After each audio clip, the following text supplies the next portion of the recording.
리만 머핀에 왔습니다. 짜란. 날이 좋아 그런지 햇빛이 자글자글합니다. 무슨 머핀이에요? 리만 머핀. 진짜 때려볼라? 제목도 마음에 들잖아요. 네. 숭고한 시뮬라크라. 뭔 시뮬라크. 말인지도 모르겠다. 숭고한. 저 숭고하다는 거 좋아하거든요. 서블라임이 숭고하네요. 아닌 것 같은데. 다르게 하셨나요? 네. 숭고한 것 숭고함 좋아하는 만나보러 가시죠. 숭고한 리만 머핀. 포브싱. 오!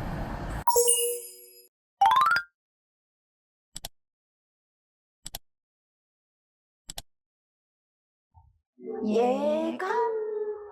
안녕하십니까. 안녕하십니까. 이제는 우리는 이제 그래도 꽤나 많은 곳들을 이제 다니지 않았나 싶었던 게, 1년이라는 그 기간이 짧은 기간은 아니구나라는 게 느꼈던 게, 이제 리만 머핀 갔다 왔잖아요. 꽤 익숙하더라고요. 이제 짬바가 좀 생기셨죠. 그게 어디에 있는 무슨 갤러리지, 약간 요런 게 익숙해진 갤러리가 아닌가 싶더라고요. 리만 머핀 다녀왔습니다. 리만 머핀 서울에서 열린 2025년 첫 전시인 숭고한 시뮬라클라는 현실과 재현의 관계를 탐구하는 회화 전시로 우리의 인식 방식에 대한 진지한 철학적 고찰을 새삼 제시합니다. 큐레이터 앤디 세인트루이스는 우리는 현실을 직접 경험한다고 믿지만 사실 대부분의 경험은 이미지와 기억을 통해 구성된다는 지점을 회화로 설득하기 위해 현대 회화가 이러한 특성을 어떻게 반영하는지를 탐색합니다. 이번 전시에서 김윤신, 김창혁, 홍순명, 스콧 칸 4명의 작가는 추상적이고 몽환적인 풍경화를 통해 우리가 보는 세계의 본질에 대한 질문을 던집니다. 그렇다면 어디까지가 현실이고 어디부터가 재현인가? 라는 질문을 자연스럽게 떠올리게도 됩니다. 이번 전시는 우리가 현실이라고 믿는 것은 어쩌면 이미지와 기억, 그리고 재현의 층위 속에서 구성된 것일 수 있음을, 우리가 흔히 믿고 있는 현실이 사실은 여러 이미지들의 중첩 속에서 만들어진 재구성된 진실일 수 있음을 암시하기도 합니다. 아리송송하기도 했던 이 전시, 예감단원님들은 어떻게 보실지도 궁금해집니다. 숭고한 시뮬라클라.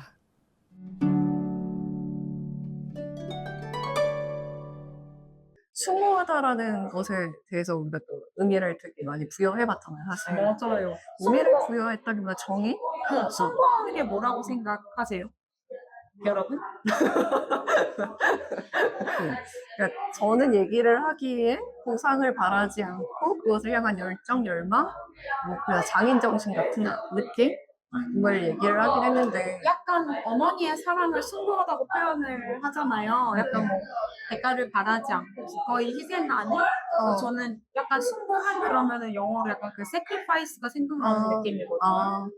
희생이 생각. 그러니까 기꺼이 하는 거잖아요. 뭔가를 바라지 않고.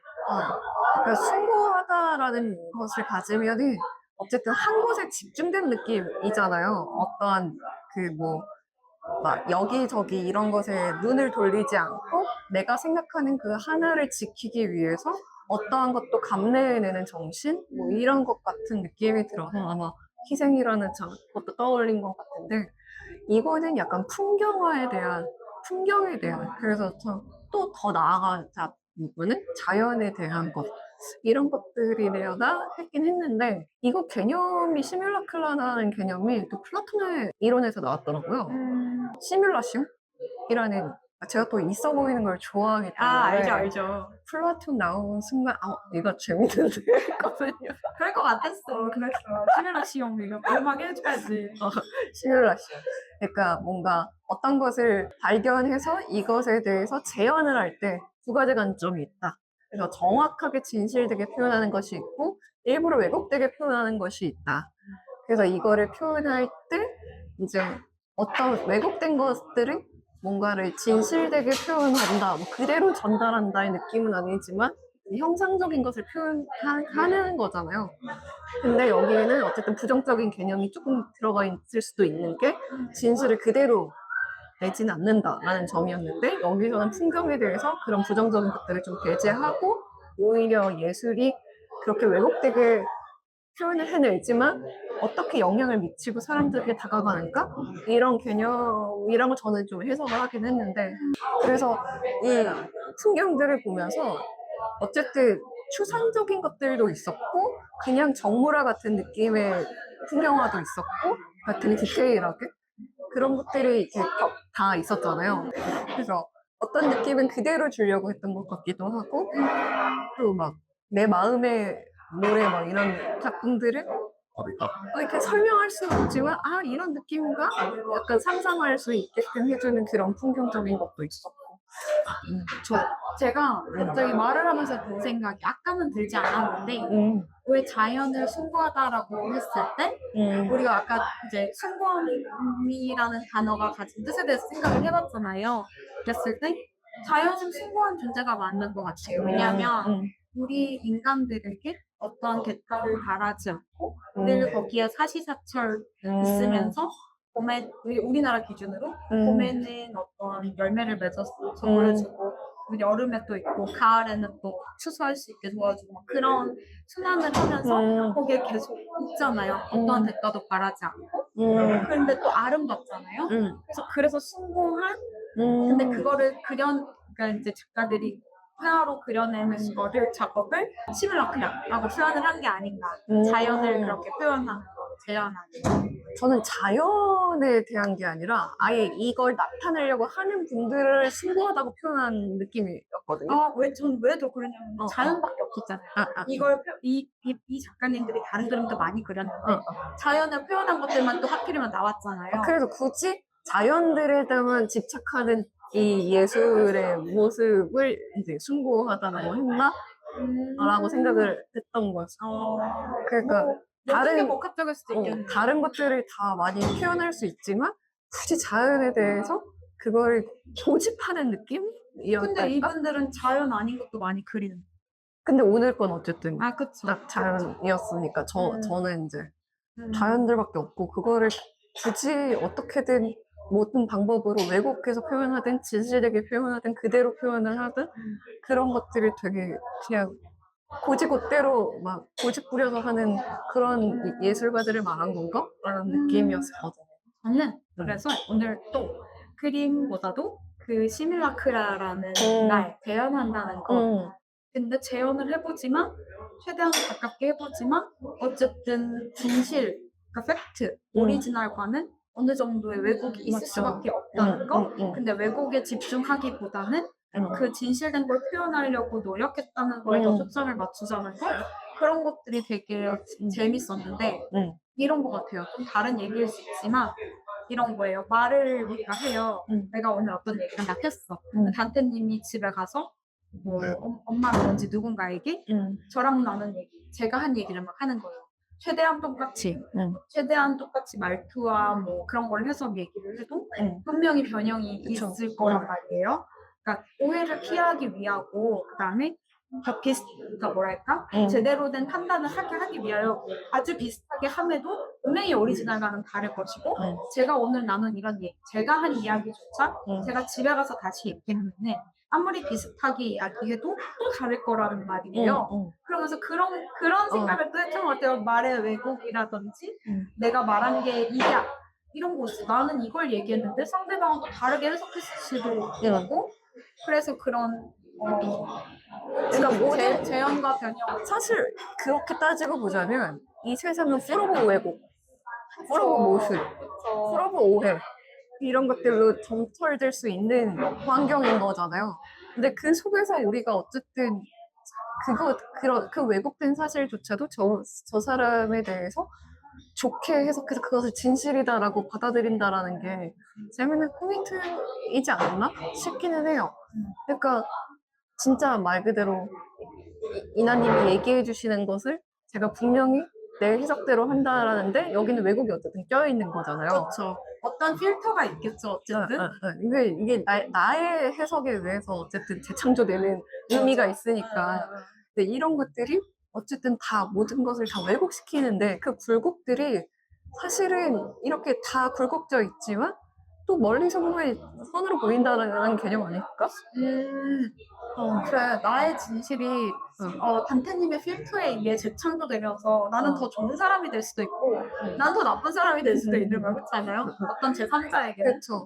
그래서 그게 어쨌든 왜곡이라고 얘기를 하지만 진짜 그냥 크게 보자면 직선이어서 우리가 통할 수 있는 그런 게 있었을 것 같기도 하고 그러니까 이 풍경이라는 것들도 느낌을 전달하고 혹은 똑같이 묘사한다고 해서 디테일한 것들을 다 그려내서 우리에게 전달을 하지만 거기에는 어쨌든 우리가 해석하는 왜곡이라는 게 있고 사실 우리도 아까 달랐잖아요. 제가 어떤 걸 봤을 때 이건 무덤들 같아 라고 얘기를 했는데 무덤. 이나님의 이거는 완두콩이나 강낭콩 이런 맞아, 느낌이야. 나뭇잎 같기도 어, 하고. 근데 그게 어쨌든 또 둘 다 뭘 보고 그렸는지 사실 모르는 거니까 정답이 아닐 수 있잖아요. 근데 정답이라는 거를 상정하지 않고 그것마저도 진실이야 라고 말을 한다라는 게 재미있잖아.